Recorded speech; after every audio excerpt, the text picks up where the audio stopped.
Seseorang dapat menjadi kekasih Allah jika ia dapat menyempurnakan dirinya dengan menempuh jalan rohani sampai kepada ridho Allah. Pada tingkat awalnya, mungkin seseorang seimbang antara kebaikan dan keburukannya. Semakin lama, dirinya semakin dipenuhi oleh kebaikan dan sebaliknya berkurang serta sirnanya keburukan. Kemudian ego mereka takluk dalam cahaya kalimah la ilaha illallah, sehingga dalam hatinya muncul Al-Furqan. Selain itu, mampu membedakan antara dosa dan pahala, baik dan jahat, bersih dan kotor. Mereka hanya menginginkan kebenaran ilahi, sehingga mereka disirami oleh nur ilahi pula.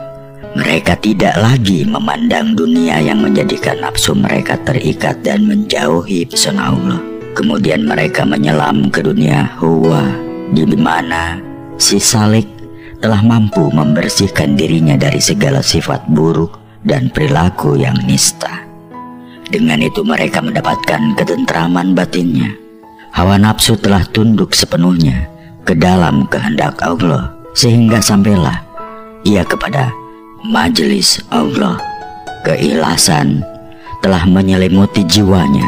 Segala yang selain Allah telah sirna dari jiwa dan hatinya.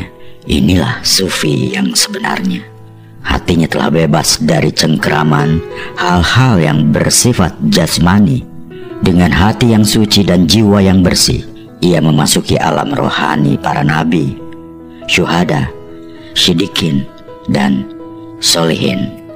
Ketika ia melaksanakan amalan dari Al-Quran dan Sunnah Nabi, maka amalan itu semakin dekat dengan Allah. Yang terjadi adalah bahwa substansi dari kitab-kitab suci itu sudah integral dan menjadi jiwa rohaninya.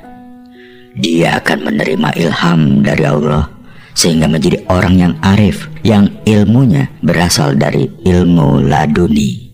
Dengan ilmu itu, ia mengetahui antara yang benar dan salah, bisa membedakan mana yang bisikan setan dan yang berasal dari limpahan Allah. Ia dipenuhi oleh ketentraman, kedamaian, dan kedekatan dengan Allah, sehingga hatinya pada makhluk Allah yang lain menjadi lapang dan sangat tentram.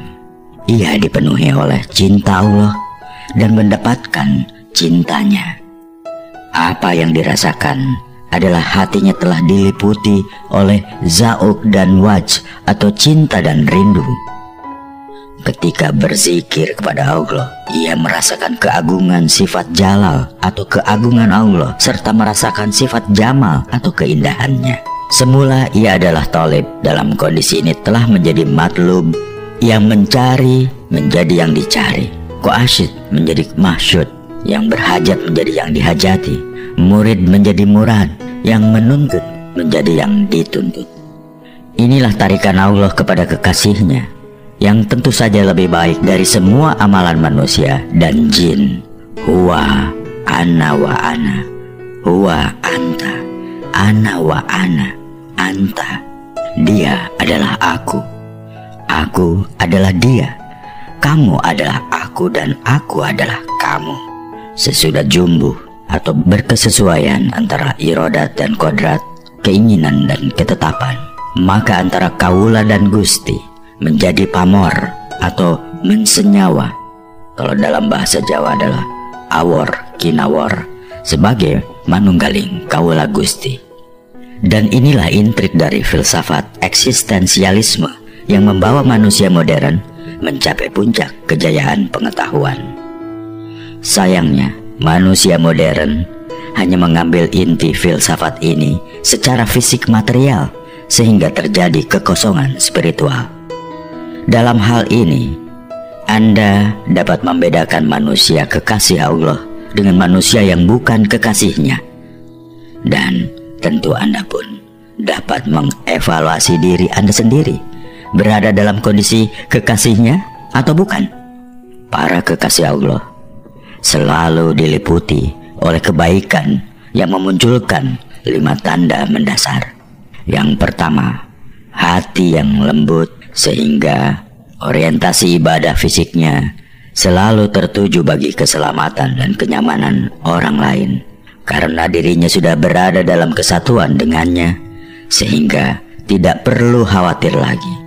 Menurut Nabi Muhammad, tidak pernah takut dan khawatir lagi tentang dirinya, karena Allah selalu sudah bersama, menyatu dengan kita.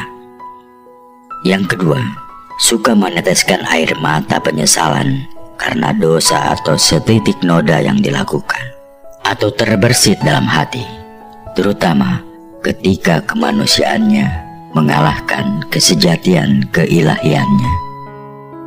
Yang ketiga, zuhud, yaitu tidak mementingkan kepentingan duniawi dengan segala kekayaan dan kemegahannya yang menjadi hijab terbesar bagi perjalanan spiritualnya. Yang keempat, tidak memiliki angan-angan kosong tentang dunia. Angan-angan kosong ini adalah perkiraan bahwa di dunia ini merupakan kehidupan dan sesudahnya alam kematian, yang sesungguhnya adalah dunia alam kematian spiritual, dan sesudah alam dunia itulah nanti manusia menemukan kehidupan sejati dan abadi. Yang kelima, memiliki kesadaran yang tetap terhadap Allah, yaitu menjaga kemanunggalannya. Para kekasih Allah juga diliputi oleh 4 sifat yang selalu melekat. Yang pertama, bisa diberi amanah. Yang kedua, suka menepati janji. Yang ketiga, tidak pernah berdusta. Dan yang keempat, dalam berbicara dan berhubungan dengan sesamanya tidak kasar dan tidak menyakiti. Sedangkan orang yang bukan kekasih Allah akan diliputi oleh noda dan dosa yang memunculkan 5 tanda mendasar. Yang pertama, hati yang keras sehingga dunia menyilaukannya. Yang kedua, mata yang tidak pernah dan sulit meneteskan air mata karena tidak pernah memiliki rasa menyesal dengan dosa dan noda keburukan yang ada dalam dirinya. Yang ketiga, terlalu mencintai dunia dan hal-hal keduniaan, tidak menyadari peran sesungguhnya di dunia.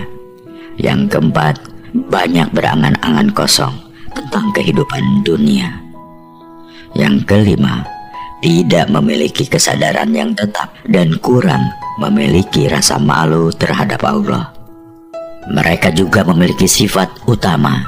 Yang pertama, tidak begitu amanah. Yang kedua, masih suka mengingkari janji. Yang ketiga, berdusta. Dan yang keempat, dalam berbicara dan menjalin hubungan kemanusiaan kadang kasar dan menyakitkan hati. Kita juga harus memahami bahwa sufiolog berbeda dengan sufi.